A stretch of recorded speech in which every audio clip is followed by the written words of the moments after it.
ഇന്നലെ സുർജിത്ത് അയ്യപ്പത്ത് ഇതേ പ്രദേശത്ത് പോയി ഷൂട്ട് ചെയ്ത് വാർത്തകൾ എത്തിച്ചിരുന്നു. അതേ സ്ഥലമാണ് ഇപ്പോൾ ഉരുളൻ പാറക്കല്ലുകൾ കൊണ്ടും മറ്റുള്ള മാലിന്യങ്ങൾ കൊണ്ടും ഒരു ഒരു സ്ഥലമാകെ അപ്പാടെ ഒലിച്ചു പോയതിൻ്റെ ദൃശ്യങ്ങൾ ബാക്കിയാക്കി നമ്മുടെ മുമ്പിൽ കിടക്കുന്നത്. പറയൂ സുർജിത്ത്.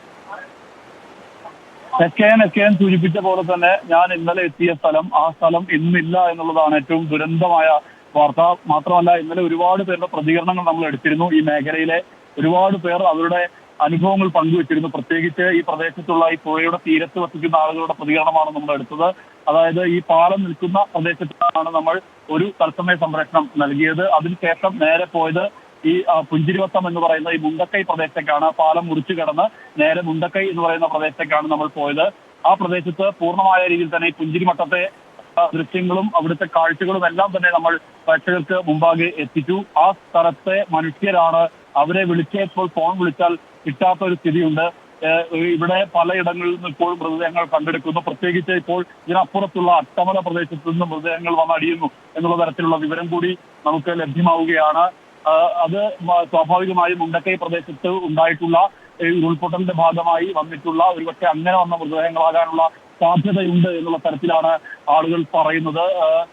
മാത്രമല്ല, ഈ പ്രദേശത്ത് ഇതിനടുത്തുള്ള ഈ ചൂരൽമല പ്രദേശത്ത് ആണ് നമ്മൾ ഇപ്പോഴും നിൽക്കുന്നത്. മറ്റ് പ്രദേശങ്ങളിലേക്ക് പോകാൻ കഴിയാത്ത ഒരു അനുഭവമുണ്ട്, സ്ഥിതിയുണ്ട്.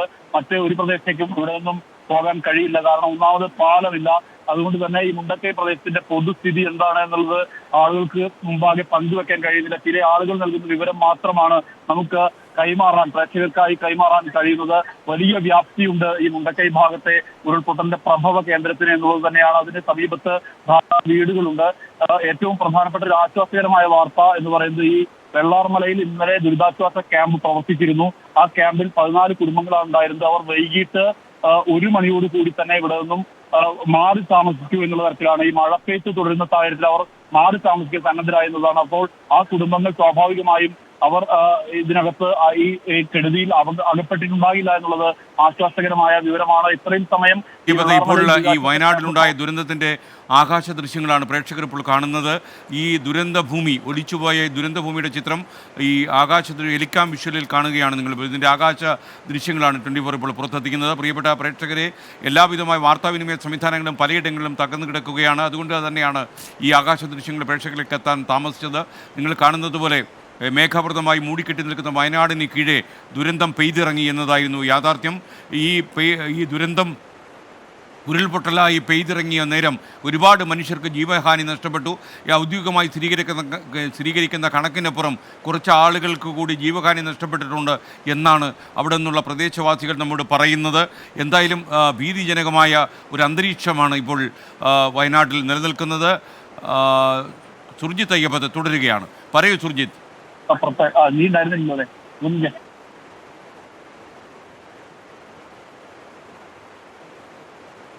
ഇപ്പോൾ പ്രിയപ്പെട്ട പ്രേക്ഷകർ കാണുന്നത് വയനാട്ടിൽ നിന്നുള്ള ഹെലികാം ദൃശ്യങ്ങളാണ്.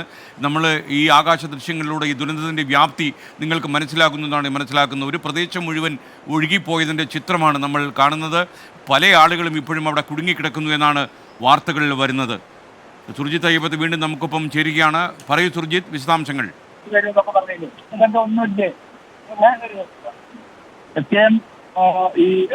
ഇവിടുത്തെ ഒരു പൊതുസ്ഥിതി എന്ന് പറയുന്നത് ആ ദുരന്തത്തിന്റെ വ്യാപ്തി എത്രമാത്രം വ്യക്തമാകുന്ന തരത്തിലുള്ള ദൃശ്യങ്ങളാണ് പുറത്തു വരുന്നത്. ഇവിടുത്തെ കാലാവസ്ഥ പ്രതികൂലമാണ്. ഹെലികോപ്റ്റർ എത്തുമെന്ന് പറയുന്നു. ആളുകൾ അത് ചോദിക്കുന്നുണ്ട്.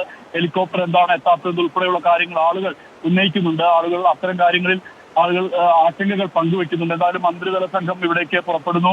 വ്യോമസേനയുടെ ഹെലികോപ്റ്റർ തിരൂരിൽ നിന്ന് പുറപ്പെടുന്നു. പക്ഷേ എന്തുകൊണ്ട് എത്തുന്നില്ല എന്നുള്ള ചോദ്യമാണ്. ഈ കാലാവസ്ഥ പ്രതികൂലമായ അവസ്ഥ ഉൾപ്പെടെയുണ്ട് എന്നുള്ളതാണ് അതിന്റെ ഏറ്റവും പ്രധാനപ്പെട്ട സാഹചര്യം. അങ്ങനെ നോക്കി മാത്രമേ ഇവിടേക്ക് അത്തരം സംവിധാനങ്ങൾ എത്തിക്കാൻ വേണ്ടി കഴിയുള്ളൂ എന്നുള്ളതാണ്. മുണ്ടക്കൈ ഭാഗത്ത് എന്താണ് സ്ഥിതി എന്നുള്ളത് ആളുകൾ പങ്കുവെക്കുന്ന വിവരം അത് വലിയ പ്രതിസന്ധി ഉണ്ടാക്കുന്ന വിധത്തിൽ മുണ്ടക്കൈ മേഖല ഏതാണ്ട് ഒറ്റപ്പെട്ട അവസ്ഥയാണുള്ളത്. മാത്രമല്ല, ഈ അട്ടമലയിലേക്കും തിരിഞ്ഞു പോകുന്നത് ഈ വഴിയിലൂടെയാണ്. ഇവിടെയും മൃതദേഹങ്ങൾ വന്നടിയുന്നു. അങ്ങനെയെങ്കിൽ സ്വാഭാവികമായും ഈ അട്ടമല പ്രദേശത്ത് വന്നടിയുന്നത് മുണ്ടക്കൈ ഭാഗത്തുള്ള അവിടെ ഉണ്ടായിട്ടുള്ള മരിച്ചവരുടെ മൃതദേഹങ്ങളാകാം ഒരുപക്ഷെ വന്നിട്ടുണ്ടാവുക. എന്തായാലും ഈ ആകാശ ദൃശ്യങ്ങളിൽ എത്രമാത്രം ഈ ദുരന്തം ഉണ്ടായിട്ടുണ്ട് എന്നുള്ളതിന്റെ അത് ഭീതിപ്പെടുത്തുന്ന കാഴ്ച തന്നെയാണ് ഈ ആകാശ ദൃശ്യങ്ങളിലൂടെ കടന്നു വന്നുകൊണ്ടിരിക്കുന്നത്. ആളുകൾ എല്ലാം തന്നെ വലിയ രീതിയിൽ ആശങ്കപ്പെടുന്ന സ്ഥിതിയാണുള്ളത്. ഇവിടെ എല്ലാം തന്നെ വെള്ളം കയറി, ചെളി അടിഞ്ഞ് പാറ കയറി, അങ്ങനെ കെട്ടിടങ്ങൾ, ഇന്നലെ നമ്മൾ സംസാരിച്ച ഭക്ഷണം കഴിച്ച ഹോട്ടൽ, അതൊന്നും ഇവിടെ കാണുന്നില്ല. എല്ലാം ഇപ്പോൾ രേഷ്മ കൂടി നമുക്കൊപ്പം ചേരുന്നു. രേഷ്മയുടെ ചില കുടുംബാംഗങ്ങൾ അവിടെ കുടുങ്ങിക്കിടക്കുന്നു എന്നാണ് വാർത്ത. രേഷ്മ പറയൂ. ഇവിടെ 13-ാം പാടിയില്ലേ, 13-ാം പാടിയിലെ മേലെ ഒരു ബംഗ്ലാവ് ഉണ്ട്. അവിടെ 1000 ആൾക്കാരുകൾ കുടുങ്ങിയിട്ടുണ്ട്. അപ്പൊ അവര് എക്സാക്ട് പ്രദേശം ഒന്നുകൂടെ പറഞ്ഞ് 1000 പേര് കുടുങ്ങിക്കിടക്കുന്നു. 1000 പേര് കുടുങ്ങിക്കിടക്കുന്നത്. അത് ആ 13-ാം പാടിയില്ലേ, പാടിയിലുള്ള ആൾക്കാരും ആ ചുറ്റുപാടുള്ള ആൾക്കാരൊക്കെ ആ ബംഗ്ലാവിന്റെ അവിടെ ഓടിച്ചെന്ന് അവിടെ ആൾക്കാരുണ്ട്. അപ്പൊ അവരൊന്ന് വേഗം രക്ഷപ്പെടുത്തി മേപ്പാടിയെങ്കിലും എത്തിക്കാനുള്ള. രേഷ്മ ടെലിഫോൺ ലൈനിൽ തുടരുക. സുർജിത്ത് അയ്യപ്പത്ത്, താങ്കൾക്ക് കേൾക്കാൻ കഴിയുന്നുണ്ടോ? സുർജിത്ത്, ഈ പറയുന്ന പ്രദേശം സുർജിത്തിന് മനസ്സിലായോ? കാര്യം 1000 പേർ കുടുങ്ങിക്കിടക്കുന്നു എന്ന് പറയുന്നത് പുതിയ കാര്യമാണ്. രേഷ്മയാണ് പറയുന്നത്.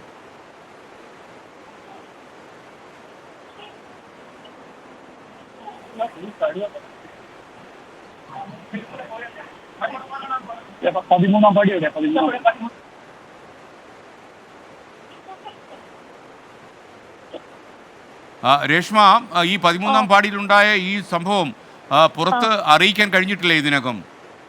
ആണോ? അത് അവിടെ എന്റെ വല്യച്ഛനുണ്ട്. വല്യച്ഛനെ വിളിച്ചപ്പോ അവിടെ 1000 പേര് കുടുങ്ങിക്കിടക്കുന്നുണ്ടോ, ഇതുവരെ ആരും അവിടെ എത്തിപ്പെട്ടിട്ടില്ല എന്നാ പറയുന്നത്. അവരുടെ അവസ്ഥ എന്താണ്?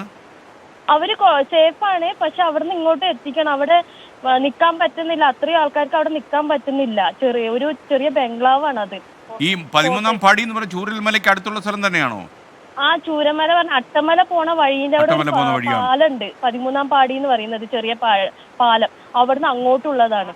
രേഷ്മ ഇപ്പൊ നിൽക്കുന്ന സ്ഥലത്ത് നിന്ന് എത്ര അകലെയാണ് ഈ പറയുന്ന പ്രദേശം? ഞാനുള്ളത് ഇപ്പൊ ചുല്ലോടാണ്. ഞാൻ തൊവരിമലയാണ്. ഞാൻ ബത്തേരി ഉള്ളതാണ്. എന്റെ വല്യച്ഛനും വല്യമ്മയും പിന്നെ അവിടെ കുറച്ച് ആൾക്കാർ വിളിച്ചപ്പോ അവരങ്ങനെ പറഞ്ഞത്. ഈ ഉരുൾപൊട്ടലുണ്ടായ അപകടം മൂലമാണോ ഈ 1000 പേരും അങ്ങോട്ട് നീങ്ങിയത്? അതെ. അവരൊക്കെ 13-ാം പാടിയിലായിരുന്നു. വെള്ളം പാടി കയറിയ കൊണ്ട് അവരെല്ലാരും ഓടിച്ചെന്ന് അവിടെ എത്തിപ്പെട്ടിരിക്കണം. അവിടെ നിന്ന് ഇങ്ങോട്ട് വരാനുള്ള ഒരു ഇതുപോലും ഇല്ല, മാർഗം പോലും ഇല്ല. അവിടെ നിൽക്കാൻ പോലും പറ്റുന്നില്ല, അത്ര ആൾക്കാർക്കും. അവരെത്ര മണിക്കാണ് അവിടെ എത്തിയത്? അവര് രാത്രി 4 മണിക്കാണ് അവിടെ എത്തിയത്. ഓക്കെ, ശരി രേഷ്മ. എന്തായാലും കുടുങ്ങിക്കിടക്കുന്ന അവരെ രക്ഷപ്പെടുത്താനുള്ള ശ്രമങ്ങൾ തീർച്ചയായിട്ടും അധികൃതർ തുടരും എന്നാണ് നമ്മൾ മനസ്സിലാക്കുന്നത്. സുർജിത്ത് അയ്യപ്പത്ത് വീണ്ടും ചേരുന്നു. സുർജിത്ത്, ഈ പറയുന്ന പ്രദേശത്തിന്റെ കൂടുതൽ വിശദാംശങ്ങൾ എന്താണ്? ഈ 13-ാം പാടി എന്ന് പറയുന്ന ഈ ഭൂപ്രദേശം തൊട്ടടുത്ത് തന്നെയുള്ള പ്രദേശമാണ്. 1000-ഓളം പേർ കുടുങ്ങിക്കിടക്കുന്നുണ്ട് എന്നുള്ളത് നേരത്തെ നമ്മൾ സംസാരിച്ചാണ്. 1000-ഓളം പേർ കുടുങ്ങിക്കിടക്കുന്നുണ്ട് എന്നുള്ളത് നേരത്തെ നമ്മൾ സംസാരിച്ച ആൾ പങ്കുവെക്കുന്നു. ചേട്ടാ, ഈ 13-ാം പാടി ഏത് ഭാഗത്താണ്? അമ്പലത്തിന്റെ പുറകുവശത്താണ് 13-ാം പാടി പറയുന്നത്. ഇവിടുന്ന് കുറച്ചേ ഉള്ളൂ, അല്പമില്ല, 1/2 കിലോമീറ്റർ കൂടി ഉണ്ടാവില്ല, അത്രേ ഉള്ളൂ. അല്ല, നിങ്ങൾ പറഞ്ഞല്ലോ ഹെലികോപ്റ്റർ വരും. രാവിലെ ഇന്നലെ പെൽച്ചക്ക് പറഞ്ഞാണ് ഹെലികോപ്റ്റർ കൊണ്ടുവരും, ഞങ്ങൾ മുണ്ടക്കായിലെ ആൾക്കാരെ രക്ഷിക്കും എന്ന് പറഞ്ഞാണ്. ഇതുവരെ കൊണ്ടില്ലല്ലോ. എന്താണ് ഇതിന് മാർഗം?